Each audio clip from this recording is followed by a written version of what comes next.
Shri IN dental hospital Nizamabad కంటిలో నల్లగుడ్డుకి వచ్చే ప్రతి సమస్యకు చికిత్సను అందించే జిల్లాలోని ఏకైక హాస్పిటల్.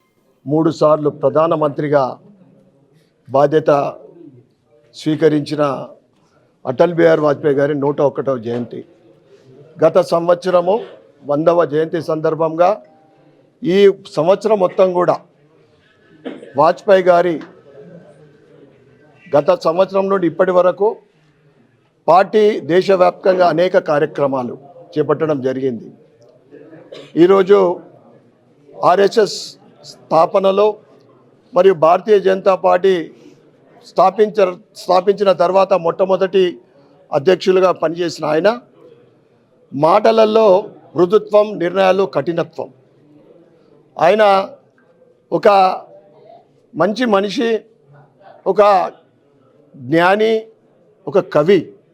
ఆయన కవిత్వంలో దేశభక్తి, మానవత్వం ఎంతోమందికి ఆదర్శంగా నిలిచిన వ్యక్తి. ఆయన ప్రధానమంత్రిగా ఉన్నప్పుడే ప్రొక్లైన్ అణుపరీక్ష ప్రపంచం మొత్తానికి భారతదేశం అణుపరీక్షలో కూడా ముందుందని ప్రపంచానికి చాటిన వ్యక్తి.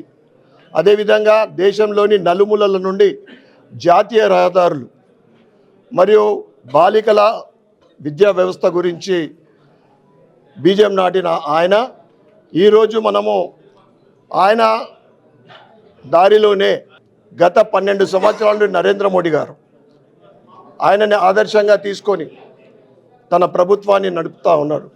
ఈరోజు జాతీయ రహదారులు గడ్కరీ గారు ఆ ఇన్స్పిరేషన్ వాజ్పేయి గారిని రాబోయే తరతరాలు మర్చిపోలేని వ్యక్తి. ఆయన జన్మదిన సందర్భంగా సుపరిపాలన దినోత్సవంగా కూడా ప్రకటించడం జరిగింది. ఈరోజు మరి ఒకసారి ఆయన జన్మదిన సందర్భంగా భారతీయ జనతా పార్టీ నాయకులకు, కార్యకర్తలకు మరియు మీడియా మిత్రులందరికీ శుభాకాంక్షలు తెలియజేస్తూ మా అందరికీ ఒక స్ఫూర్తిదాయకమైన వాజ్పేయి గారు రాబోయే తరం ముఖ్యంగా యువకులు ఆయనని ఆదర్శంగా తీసుకొని ముందుకు నడవాలని కోరుకుంటూ భారత్ మాతాకి జై.